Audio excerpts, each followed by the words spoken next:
Negocios y billetes. Negocios y billetes. Negocios y billetes. Hola, hola, hola, hola, muy buenos días, tardes, noches. Una vez más, me arruinaste mi entrada. ¿Cómo están, gente linda? ¿Cómo ha estado esta semanita? Bienvenidos a un nuevo capítulo de su podcast, Negocios y Billetes. ¿Desde dónde, señor Martínez? ¿Dónde estamos hoy? Desde Ristorante Italísimo, en San Martín 127. Probablemente ya nadie desconozca dónde queda. Si no, así es. Devuélvase los últimos 36 capítulos. Un pedacito de Italia en el centro de Santiago. La verdad que es una cuna de la gastronomía italiana, ¿eh? Ya es un buen nivel. Un buen nivel de cocina. Un buen nivel de cocina. No, aparte tiene los estacionamientos al frente, llegar, estacionarse, como dijiste, aparcar. Aparcar. Llegas, aparcas, cruzas y pides. Bien. ¿Cómo ha estado la semana? ¿Qué tiene de bueno esta nueva semana? Muchas cosas, pero como me arruinaste mi entrada ya no puedo ni saludar. Pues no, estoy deprimido. Pues si no te das cuenta, en 2 capítulos más ya va a ser mi podcast, no va a ser nuestro podcast. Así es. Pero voy a cobrar royalty igual. Me llevo a todos los auspiciadores. No. Así es, va que de vez en cuando tienes que ponerte creativo, tienes que crear para crecer. Eso, me impulsa a seguir siendo mejor que tú. Así es. No, pero me parece, sean muy bienvenidos a nuestro podcast y me parece muy interesante el tema de hoy día del escalamiento comercial, que a veces se te puede salir de las manos y algo que me llega realmente cerca porque la Coteca a cierto tiempo me dice no podemos tener más clientes, hay que hacer ciertos procesos y que eso te puede llevar a morir en el intento. Así que creo que es un tema bien interesante porque las empresas siempre están ahí como en el crezco o no crezco. O sea, cuando estamos hablando de escalamiento, además estamos diciendo crecer a tasas del 20, 30, 40, 50% persistentemente al año, no crecer un 1%. Entonces, creo que por ahí va algo súper interesante y sobre todo porque hace pocos meses, a pesar de que parece que fuese ayer, salimos de la operación renta y veíamos cómo crecían los ingresos de nuestros clientes un año contra otro. Y es bien significativo ver ese crecimiento y además que clientes estén aceptando como ya jugar en grandes ligas. Oye, esto van a pasar a ser grandes empresas, pagan más impuestos. Bueno, no hay problema, aceptamos las reglas del juego. Y eso también implica nuevos desafíos, por ejemplo, porque ahora ya no pueden ir por el financiamiento que entrega con aval del Estado, que es lo que uno llama el FOGAPE, el Fondo de Garantía para Pequeñas Empresas. Ya no avala a la empresa, entonces le miran otros parámetros y se le pone un poco más cuesta arriba el seguir con ese escalamiento comercial o crecimiento muy grande de las ventas o de los negocios, porque ventas, negocios y comercial generalmente son sinónimos. Así es, y de eso vamos a hablar hoy, de cómo llegar a la cumbre, de cómo empezar, si hacemos la analogía del trekking, ¿no? De cómo para llegar a la cumbre del Everest tienes que... ¿Everest? Como las mejores aguas soborizadas de moda. Así es, ha estado rápido ahí. Por supuesto, es que me tomé una papelón limón. Traicioné a maracuyá esta semana. Esta semana te fuiste activo con la otra. Sí, ya dejé la energética. Mi única energética es Everest. Papelón, muy buen sabor, muy buena además cuando haces deporte y cuando subes cerros, ahora que todo los adultos jóvenes, que se llaman ahora, 35-45, que ya en vez de llegar a casa a las 6 de la mañana, salen de casa a las 6 de la mañana a hacer trekking y van a hacer que si el Carbón, el Manquehue, el Manquehuito, el Mapocho. ¿Y hace cuánto no llega a ir a 6? No, estos los que veíamos el sábado pasado, cuando nosotros volvíamos, los que iban saliendo de casa, ellos sí iban a hacer trekking. Al vagabundo que le gritaste un asadito. Tienes que contar esas cosas. Bueno, censura lo rural. ¿Es necesario? Sí, siempre. No hay intimidad aquí. No queda nada de intimidad para las generaciones futuras. Bueno, cosas que pasan un sábado noche saliendo de casa de Briones. Un sábado de madrugada. Un saludo, Claro, Briones, el soltero más cotizado de Chile. Pero bueno, no nos desviemos que después nos ponemos demasiado parlanchines y nos va el tiempo. Al final, cuando tú quieres subir el Everest, cuando tú quieres empezar a subir cerros de más altura, si tú lo subes de una, lo más seguro que mueras en el intento, que no llegues.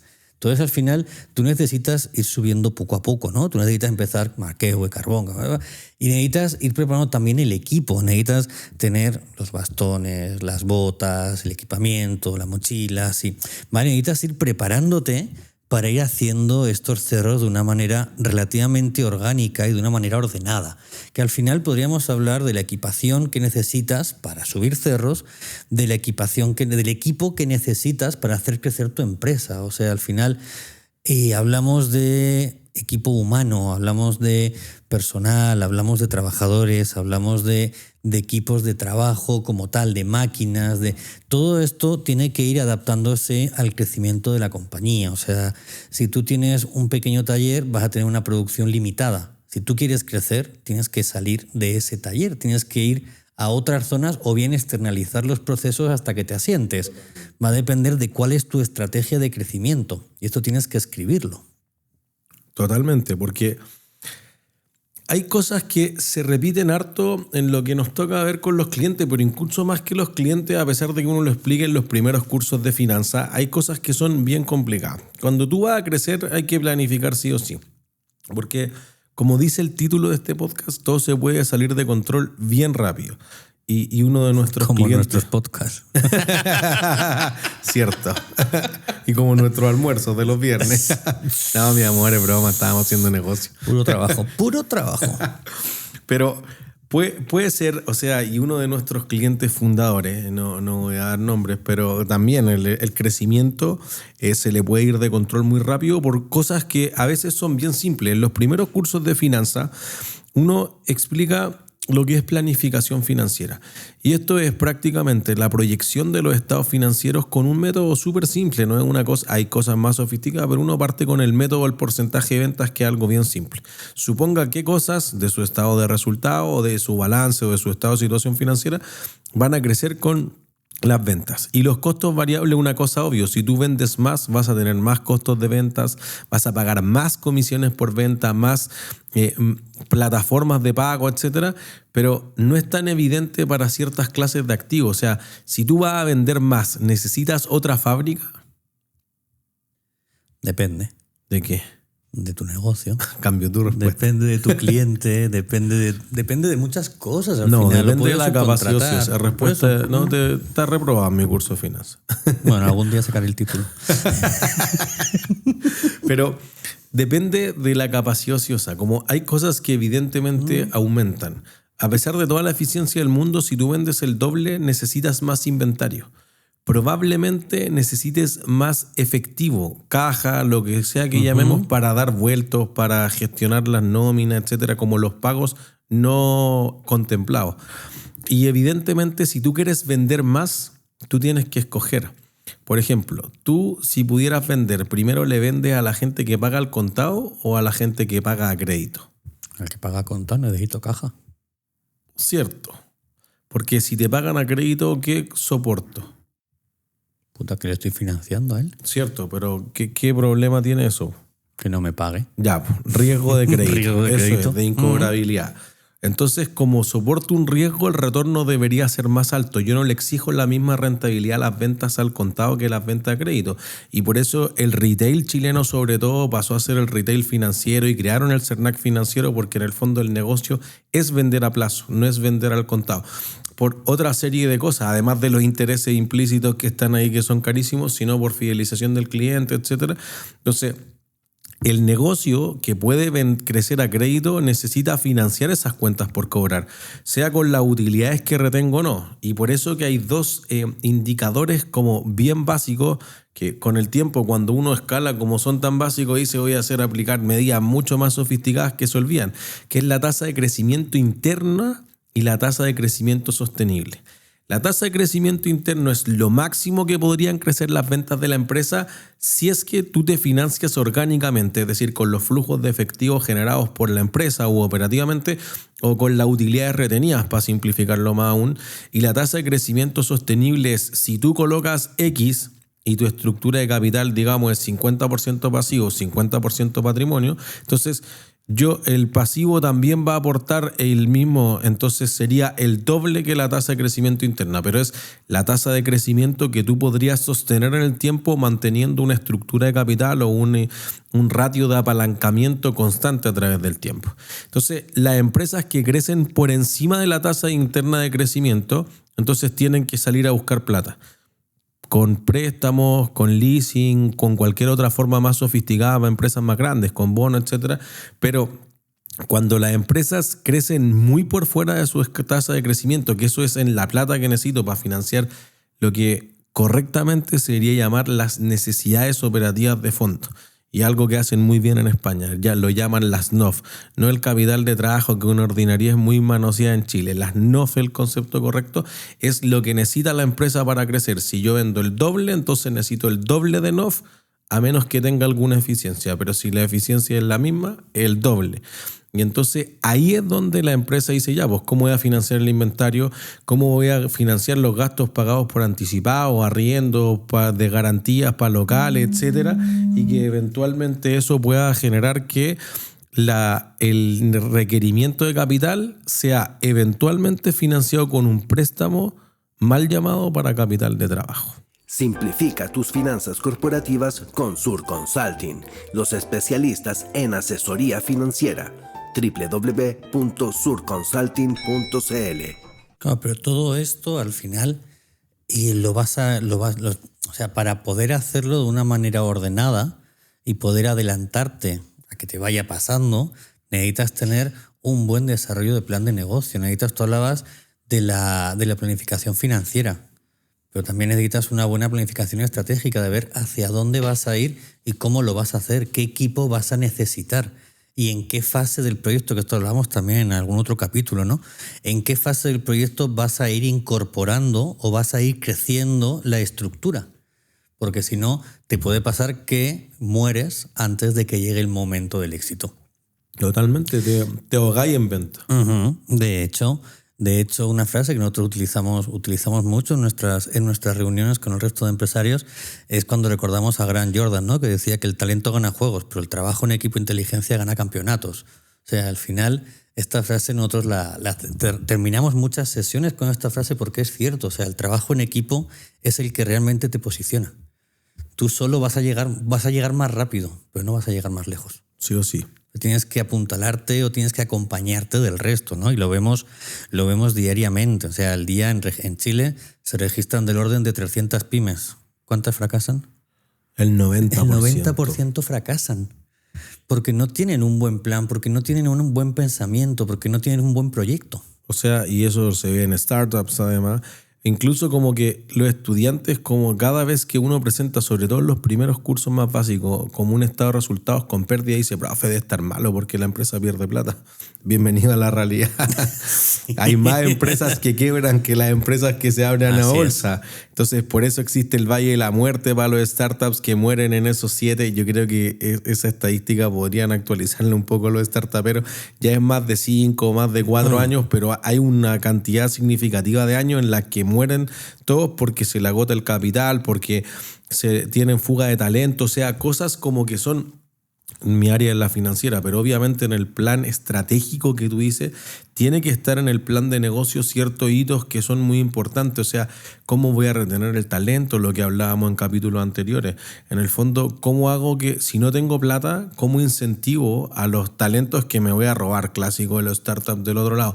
Oye, ofrezcámosle employee stock options. Entonces, como que ellos, si no se quedan hasta una cantidad significativa de años, 4 o 5 años, no pueden materializar y tienen como todo su bono de compensación incluido en esa employee stock options o opciones para comprar acciones para empleados.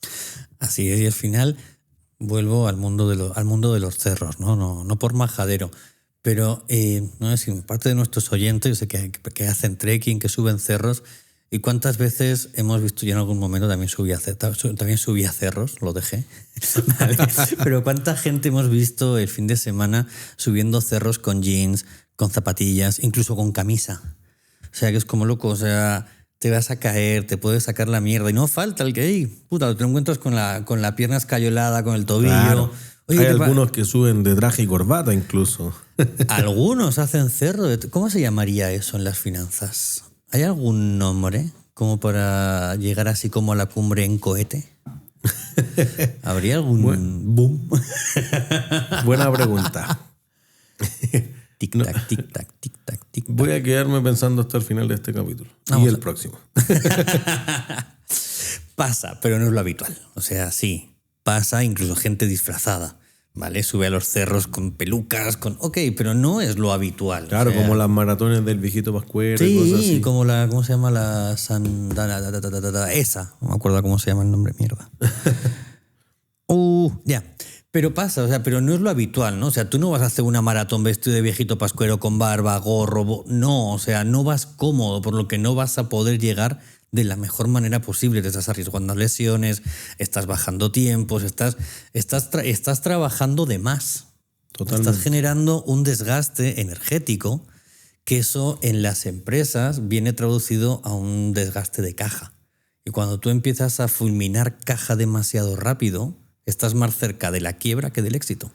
Bueno, eso creo que es uno de las grandes preguntas que se tienen que hacer quienes estén dispuestos a hacer un escalamiento comercial planificado, pero que sea un gran crecimiento en las ventas, porque en el fondo, y algo que siempre discutimos con la Coté, o sea, ¿tú vas por el cliente o el cliente llega a ti? Y creo que tiene una combinación de los dos.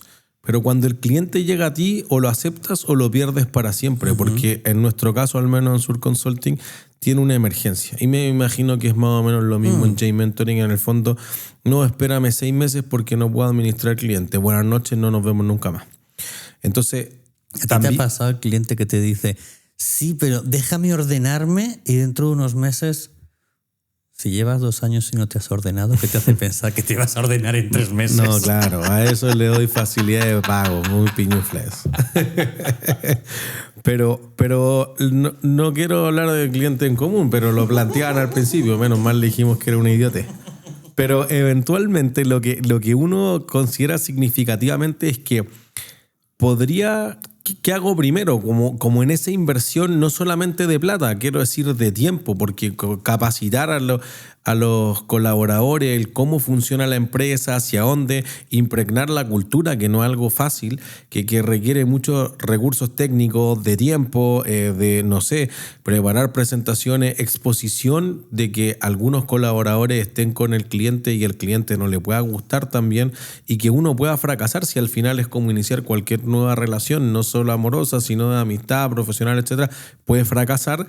Ese inversión o ese gasto eventualmente es bien complicado de cuando uno quiere hacer crecer la empresa generalmente, porque tú dices, oye, voy a tener los recursos, el financiamiento, la infraestructura, las personas antes de que lleguen las ventas, o cuando lleguen las ventas voy a salir a financiar eso. Creo que en algunos casos pasa, sobre todo los que requieren una inversión física importante, tiene que llegar la venta para agarrarte algo, para factorizar la cuenta y que después tenga caja. Pero en otros casos puede ser que el recibir tanto esas ventas que son post-cobrada, porque es muy difícil precobrar en una parte no menor de la industria. Obviamente hay algunas que se cobra por anticipado, no sé, los estudios de abogado, etcétera. Pero en los que pagan después, creo que es muy complejo. Y le pasa a un amigo de nosotros cercanos que estuvo en un capítulo doble hace alguna. Y claro, oye, tengo que contratar a un cerro de expertos carísimo, etcétera, pero vendo mucho más. Pero no veo, porque se te empieza a estirar el ciclo de cobro en 30 días, 60 días. 30 días dice la ley, pero eso entre que la orden de compra, la cuestión, oye, 90 días. ¿Y cómo financié sueldo por 3 meses? Pero si no lo hago, no vendo más, po. Ese es el problema del escalamiento sin control.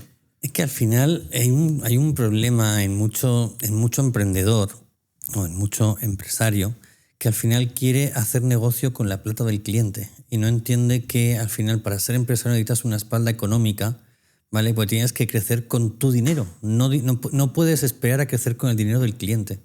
Porque entonces al final cuando se te atrasa una factura, como decimos, o se te descuadra un poco el flujo de caja, te estás acercando al abismo demasiado rápido. Claro. Por eso también yo les digo mucho a mis clientes, a mis mentis, ¿no? Que cuando hablamos de crecimiento, para mí un crecimiento tiene que marcarse por lo menos 3-4 meses en un mínimo, o sea, en un baremo, entre unos límites, ¿vale? Si tú creces diferentes meses, pero diferentes, y creces a cifras muy dispares, no tienes un crecimiento, no está estabilizado ese crecimiento, por lo que no sabes qué es lo que necesitas realmente. Puede pasar que un mes te entren 8 clientes, al mes siguiente 3, al mes siguiente 4, al mes... Pero ¿para quién armas equipo? ¿Para 8, para 4, para 3 clientes mensuales? Si lo armas para 8 y al mes siguiente te entran 2, cagaste.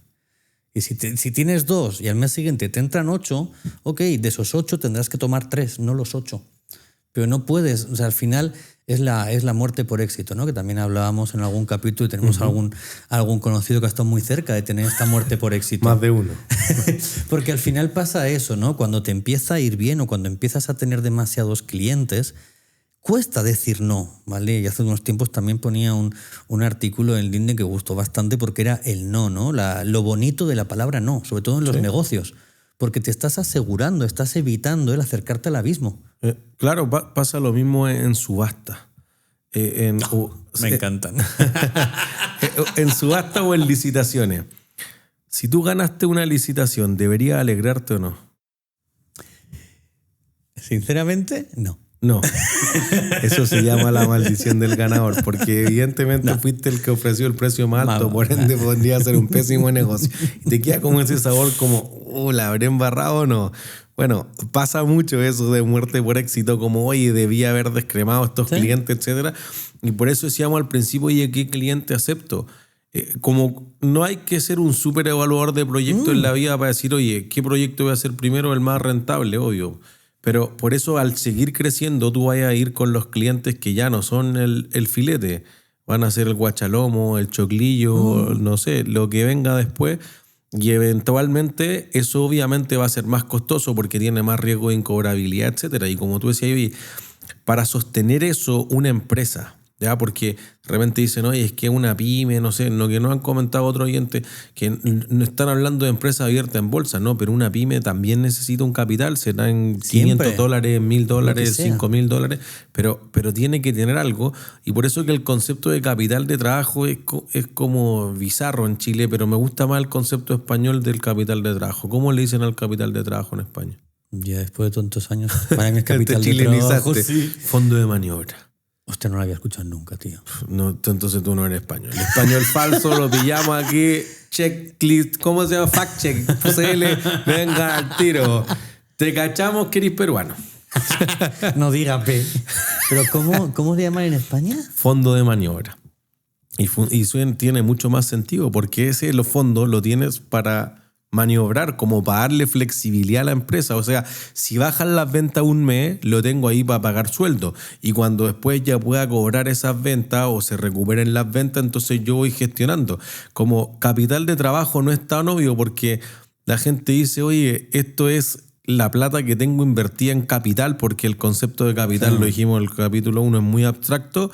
O es un capital que estoy trabajando, pero no, pues porque el fondo de maniobra es la plata que tengo disponible para los malos tiempos, las tempestades, que eso mientras más crezcan va a ser más volátil, porque en el fondo si tú vendiste $1,000,000, creciste al 10%, son 100 lucas. Entonces si se cae el 10%, $100,000, pero si tú creciste y vas en $10 millones y se cae el 10% el $1,000,000, entonces cada vez el latigazo porcentualmente igual, pero es mucha más plata y la empresa olvidan tener eso a la mano. Sobre todo, insisto, en nuestra área de Sur Consulting, en el área financiera, nos pasaba con un cliente el otro día que nos llamaba y decía, mira, yo tengo una política de guerra.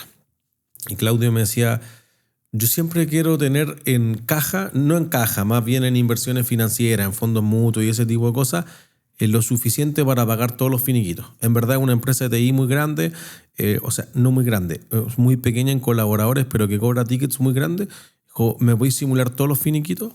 Como de repente nos pasa con algunos clientes, dice, a ver, simúlate todos los finiquitos, toda la empresa, los hijos, todo, y dime cuánto necesito tener para echarlo todo.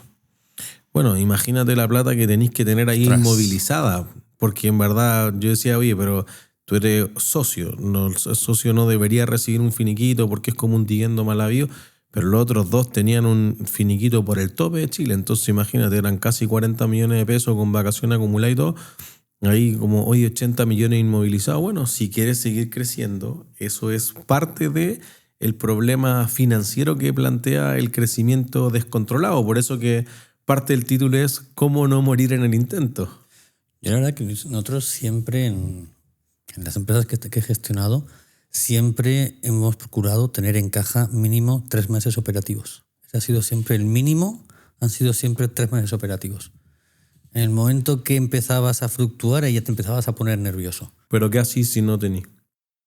Puta, tienes que salir a buscarlo.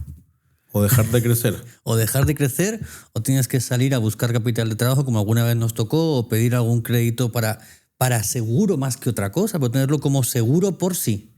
Porque a veces pasa que por aprietes de mercado te vienen un trimestre, te viene un tiempo que sabes que te va a entrar plata en un futuro, pero no la tienes. Por eso, es un problema de liquidez. No es de insolvencia. En el largo plazo claro, vamos a ganar plata, pero en el es un corto tema plazo de no liquidez. llegamos al largo plazo. Y claro, es que es eso. O sea, sí, voy a tener plata dentro de 6 meses. Ya, pero necesitas plata ahora. ¿Cómo pago sueldos cada 6 meses? Claro, o sea, no puedes decirle a la gente, a los trabajadores, a los proveedores, a tus clientes, mira, no te atiendo ahora, te atiendo dentro de 6 meses. No puedes. Es que por eso en finanzas hay 3 decisiones básicas que uno tiene que tomar. De inversión, de financiamiento y de política de dividendo, o de retribución o de distribución de utilidades. Y ahí es obvio. Y yo lo discutía con una querida amiga que estuvo en su propio capítulo aquí en este podcast en Mujeres Superpoderosas, pero voy a guardar su nombre solamente porque ella me dijo, no, yo era muy conservadora en principio, después se leyó todos los libros que recomendó y se puso muy zen, pero ella decía, estaba igual que tú, pero ella decía, yo quiero tener 2 meses de todos los gastos fijos, o sea, si esto se va a cero, yo quiero tener una buena cantidad de millones de pesos aquí por cualquier cosa. Ya, entonces solo podemos abrir 3 tiendas el próximo año. Ahí yo quiero abrir 5. Es que necesitamos plata. Bueno, empecemos a endeudarnos. Claro. Ya fue lo primero que se abrió. Después, oye, ya no tenemos 2, pues tenemos 1. Y hay meses que hemos tenido menos de 1. No tiene un problema de insolvencia de ninguna forma, pero hubo que empezar a buscar la forma para no abrir 3 tiendas, para abrir 5 tiendas. Entonces, al final es una conjugación de factores en el que, oye, ¿tú querís crecer? Bueno, tenéis que retener muchas más utilidades, por ende la política yéndose a cero. O si queréis seguir pagando yendo, hay que endeudarse. Oye, es que es más riesgosa la empresa. Bueno, una o la otra. Y si no queréis ninguna de las anteriores, entonces tenéis que dejar de crecer, por ende va a bajar la inversión. En el fondo, las 3 grandes decisiones que financieramente toman las empresas no son independientes. Tienen algún grado, en teoría son independientes, pero en la práctica es muy difícil que uno diga, oye, yo voy a hacer todos los proyectos que quiero, me voy a encontrar la estructura de capital óptima y además me voy a pagar la mejor política de dividendos que se me ha ocurrido. Eso no va a ser así. Eso no existe. Una trinidad imposible. La teoría, vamos a decir que en el 10% no habla con la práctica. Vamos a decir que en el 10% no habla. Que no me escuchen mis queridos colegas. Porque es cierto que la teoría está muy bien cuando todo es perfecto. ¿Vale? O sea, cuando todo viene perfecto, cuando todo viene rodadito, la teoría no la sabemos todos. Pero lo difícil es cuando tienes que hacer la práctica, lo que decíamos, ¿no? Cuando te genera una falla en el equipo, cuando se te va una pieza clave del equipo, cuando tienes un juicio, cuando tienes muchas interferencias en tu día laboral o en tu vida empresarial, de empresas, tienes muchas interferencias que no puedes controlar. Claro, son entonces tienes que incontrolables, jugar con ello, tienes que ir siempre, tienes un pool de variables continuamente que tienes que ver cómo anteponerte a ellas. Por eso es importante lo que hablábamos, ¿no? Tener el proyecto bien definido, bien armado, bien estructurado, bien pensado, bien escrito, tener una buena estrategia de qué va a pasar, una buena planificación. Claro, como qué botones apretar si queda la embarrada. Y creo que el incontrolable es una cosa muy importante que tú dijiste, porque una vez se dice, oye, es que este es costo, es que gasto, este es costo fijo, costo variable. Creo que tú lo separes en fijo y variable esté algo, porque si tú tienes ingresos variables y puros costos fijos, eventualmente te va a quedar la embarrada. Te vas a la mierda. O sea, ojalá tú financies costos fijos con ingresos fijos y costos variables con ingresos variables. No Esa siempre es la teoría. Eso es la teoría, pero por eso pero hay que entender que es mucho más riesgoso que tú tengas un cerro de gente contratada, de remuneraciones que me perdonarán mis estudiantes de contabilidad de costo y contabilidad gerencial. En teoría yo les digo que es un costo variable, pero es un pago fijo. Voy a irme al flujo de caja. A pesar de que el costo lo pueda reclasificar, es un flujo de caja fijo mensual, un desembolso inmediato además. No es que yo le pueda pedir 30 días de crédito a los colaboradores. No es así. Y entonces, si tus ingresos no son fijos y son variables, o eso no cubre una parte significativa, queda muerto. Por eso al principio tú decías, oye, trabajar con la plata del cliente es bien difícil.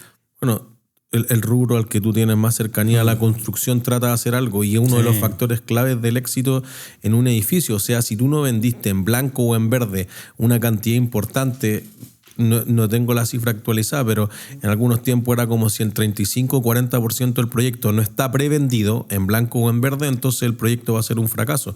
Porque en el fondo yo tengo que terminar prácticamente que haciendo los grandes costos y después los detalles será con el capital de la inmobiliaria, pero el resto con plata de los clientes, si no el margen no aguanta y no aguanta esperar 2 años, 3 años y todos los vaivenes que pueda tener eso. Potencia tu éxito con J Mentoring. Transforma tu visión en realidad y descubre más en @jmentoring. Claro, hay industrias que sí que están acostumbradas o están diseñadas para crecer con la plata de los clientes, pero son muy pocas. Es igual que, por ejemplo, el tema de las exportaciones de la gran maquinaria. Sí, muchas veces tú haces la operación con la plata del cliente, pero no toda. ¿Vale? El cliente te pasa un 20, un 30%, y cuando la máquina llega a país, llega a Chile en este caso, te suelta el 80% o el 70%. Entonces, al final, sí, tú tienes un adelanto del cliente que no te cubre el 100% de la máquina. Jamás. Entonces, tienes un porcentaje, pero tienes que poner otro encima. Y ves cómo lo haces. Y el banco muchas veces te dice, sí, pero si el activo no está entregado, yo no le financio. Claro. Es que es difícil hacer esa venta o compra calzada. Es algo que en finanzas suena sexy esa clase, pero yo cada vez me resisto más a hablar de la hipótesis de los mercados eficientes. Que en el fondo dice, oye, en el mundo hay una ley del precio único y una oportunidad de arbitraje. Esta oportunidad en la que tú no corriste ni un riesgo, no pusiste ni uno y ganáis plata, ocurren, pero con una frecuencia cada vez más baja, es cada vez más imposible, porque si alguien no corre un riesgo, ¿por qué alguien te daría? O sea, si tú puedes ir a financiar con mi plata la misma compra, ¿por qué no fui yo? ¿Por qué no fui yo? Tiene que haber algo más raro entre medio. A veces pasa, sí, pero es lo que dices tú, ¿no? Es como cuando se dice, no, es que Chile, país de startuperos, o sea, país con unicornios, país sí, pero ¿cuántas pymes no llegan? Claro. Se ve la que llega, esto es como siempre, ¿no? O sea, si te van mal las cosas no las vas a contar, las vas a contar cuando te van bien. No vas a ir en prensa si te va mal, vas a ir cuando te va bien. Entonces, lo que decíamos, ¿no? O sea, estamos hablando de 300 startups diarias al mes, al año, la brutalidad de startups que no llegan. Entonces, Hay un término en eso para finanzas, se llama el sesgo de supervivencia. Cuando uno analiza los fondos, históricamente los fondos mutuos en Estados Unidos, uno dice, oye, este es el fondo que le ha ido mejor. Entonces, si hay un fondo o 100 fondos que fueron buenos, tú dices, oye, el 80% de los fondos fueron buenos. Sí, porque los que fueron malos murieron en el intento, la gente retiró la plata y ya no tengo contra qué compararlo. Entonces es tonto porque tú solamente estás viendo el lado bonito, porque los otros murieron en el intento. como que se borra del sistema. Claro, pues ya no queda registro históricamente, porque tú dices, oye, el fondo asqueroso perdió toda la plata, chao, pues hasta aquí se cerró. Entonces tú dices, oye, la gente que vive harto porque están vivos, claro, porque no estáis viendo los que se murieron en el camino. Sesgo de supervivencia se llama eso. Entonces creo que hay ciertas cosas, y hablábamos de los costos que uno puede controlar y los que no puede controlar. Eso es importante declararlo en el plan de negocio más allá de la cifra, pero decir, oye, yo puedo bajar esto si esto va mal, o dónde voy a echar mano al capital si esto va bien, cuáles son los recursos clave. Insisto, no recursos económicos, sino, oye, qué persona, de qué depende, de qué permisos. La permisología se ha puesto muy, muy significativa hoy en día. Entonces, creo que ahí hay ciertas cosas que pueden hacer que el escalamiento comercial no sea el ideal y te permita morir en el intento, en el fondo, porque ahí siempre es importante tener bien planificado ese tipo de cosas. ¿Cuánto es tu punto de equilibrio? Por ejemplo, cosas que mencionábamos en un capítulo anterior y hasta dónde voy a llegar, con qué márgenes, si yo hago un descuento solo por el hecho de vender. Oye, ¿le estoy vendiendo a algunos clientes a pérdida o no? Lo que hablábamos antes, oye, la ley de Pareto, probablemente el 20% de tus clientes generen el 80% de tus utilidades y eso funciona en otras razones empresariales, o sea, en otros ámbitos empresariales, pero eventualmente tú dices, oye, me descremo a los clientes y empiezo o le hago un upselling. Upselling es subirle el precio a un cliente actual o que se vaya o no. Y como que siempre hay esa resistencia de que crezcamos como sea y después arreglemos, pero el después arreglemos puede ser muy tarde. Así es. Todos nuestros capítulos tienen este apartado que son estas historias sabrosas, ¿vale? Y yo creo que aquí no vamos a decir nombres, pero antes estábamos hablando de un caso que crecía como la espuma, que iba avión y de repente tuvo malas decisiones y empezó a acercarse al abismo, ¿vale? Estamos hablando de esta empresa que salió en prensa, que fue caso Harvard, que... Ok, tú que lo viviste desde dentro, ¿cuáles podrían ser estos indicadores que la empresa no vio o estos errores que omitieron? Yo creo que es un factor común en cualquier startup. Y quiero decir como que una startup o un scale-up inclusive es quizás justamente para ese tipo de pymes que dicen, no, que es una empresa más tradicional y no caigo sobre el rubro startup, scale-up, etcétera. Es una empresa que creció desmedidamente y que puede administrarlo o no. Y particularmente aquí le pasó lo mismo que a todo el resto de las empresas. Queman una cantidad de plata brutal y que a los WeWork quemaba plata y quemaba plata y quemaba plata porque vendía mucho más y se van a valorizaciones estratosféricas y que en algún momento tú dices, ya, pues ¿dónde están las utilidades? ¿Dónde están los flujos de caja? ¿Cuándo el payback de esta cuestión? ¿En qué momento me van a devolver la plata que yo invertí? Y pasa mucho en startup que hay unos inversionistas que tienen una opción de salir, un exit option, que generalmente a los 3 años. Entonces tú decís, oye, tú recuperás el 100% del capital en 3 años y que te quede algo para sobrevivir, o si no el inversionista se va a retirar con todo y chao, y a un precio que ya está pactado, etcétera. Entonces en ese momento es justamente donde se empieza a ver cómo flaquea la empresa. Entonces particularmente creo que los startups generalmente reciben otros flujos de otras partes, otros ingresos, voy a decir no ingresos por venta, reciben subsidios, reciben fondos de capital, no sé, de emprendimiento, de sostenibilidad, de empresas ESG, todas las cosas que hemos dicho en capítulos anteriores, y eso los termina desordenando mucho porque pierden la noción de dónde invertir bien la plata y es un problema del crecimiento. En el fondo, como decíamos al principio, yo hago los proyectos más rentables al principio, pero después ya se pierde el control. El micromanagement que suena súper mal cuando hoy el gerente general se va a ver cuánto confort queda en el baño, ya que es una tontera, pero todas las empresas partieron con el gerente general cortando eso. Entonces como que el problema es que si hay 100 colaboradores o 200 y cada vez estáis más lejos como en el organigrama, es muy difícil mantener eso a raya y que todos estén alineados, pero eso es uno de los problemas justamente cuando la empresa crece demasiado rápido. No hay tiempo para hacer las capacitaciones, para entender cuál es la cultura, qué tipo de clientes, cómo se le habla a los clientes, cómo se tiene que vender, qué productos debería enfocar, que era lo que conversábamos antes. Por ejemplo, los vendedores, nos pasa con algunos clientes en el rubro de carne o en el rubro automotriz, tratan de vender a todo evento. Da lo mismo si eso se puede cobrar o no se puede cobrar, o sea, da lo mismo si estoy vendiendo patas de pollo o estoy vendiendo filete americano sin cordón, que te dejan unos márgenes notablemente distintos. Y tú sí da lo mismo, pues, o sea, en patas de pollo capaz que después de la comisión del vendedor quedo para atrás. O te vendo autos con financiamiento y te digo, no, si prepágalo en el segundo mes. Y entonces te van a quitar la comisión, pero al concesionario, no al vendedor, porque es ilegal. Y entonces venden a cualquier nivel. Entonces para vender más y solamente por el hecho de querer vender más, eso no redunda en la última línea que eso sea mejor. nombres que sí podemos decir que son casos conocidos públicamente. Casa Idea. Casa Idea se expandió a cualquier parte, dijo nuestro modelo de negocio es brutal y se fue a Jamaica. ¿Y qué cresta hace Casa Idea en Jamaica? Sí, pues, obviamente, como la Polar y Ripley que fueron a hacer el ridículo a Colombia.